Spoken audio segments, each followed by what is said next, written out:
L'année 1930 sera gravée dans la pierre à tout jamais. L'université Miskatonic vient de confirmer le projet d'exploration de l'Antarctique prévu pour septembre de cette année.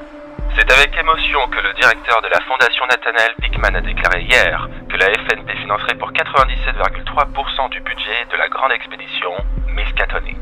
L'objectif serait, d'après le professeur Lake, d'explorer et cartographier ce continent dont on sait si peu de choses. Poser le pied là où nul homme ne serait allé, d'après ce que nous a dit le professeur Dyer. Et c'est en ce jour du 2 septembre 1930 que l'Arkham et le Miskatonic quittent New York. Revenons aujourd'hui sur l'expédition Miskatonic car ses 20 membres viennent à l'instant de quitter New York pour leur long périple à travers l'Antarctique. Une transmission de l'Arkham confirme que l'expédition Miskatonic vient de passer Panama. Disons simplement que ça ne sera pas un trajet facile. Cela fait maintenant 3 heures que nous sommes sans nouvelles des 2 bateaux qui composent l'expédition Miskatonic. Ce genre de tempête est fréquente dans ces régions. Ce ne sont pas les premières ni les dernières qui le rencontreront. Nous sommes le 9 novembre 1930. Bonjour l'Amérique. Nous avons reçu la confirmation que l'expédition est enfin arrivée à l'île de Ross. Leur premier campement vient d'être planté sur le mont Erebus. Envoyons tous une pensée aux valeureux membres de l'expédition qui vont passer leur première nuit dans le froid austral. Nous sommes le 22 janvier, il est 7 heures. Ces montagnes, elles sont plus grandes que l'Himalaya.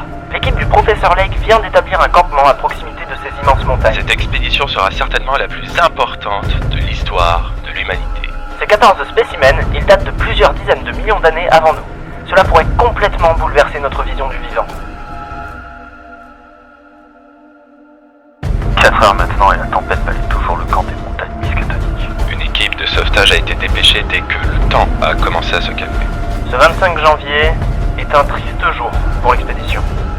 L'ouragan ayant coupé le camp du professeur Lake semble avoir tout détruit. D'après l'équipe de secours, il n'y a aucun survivant.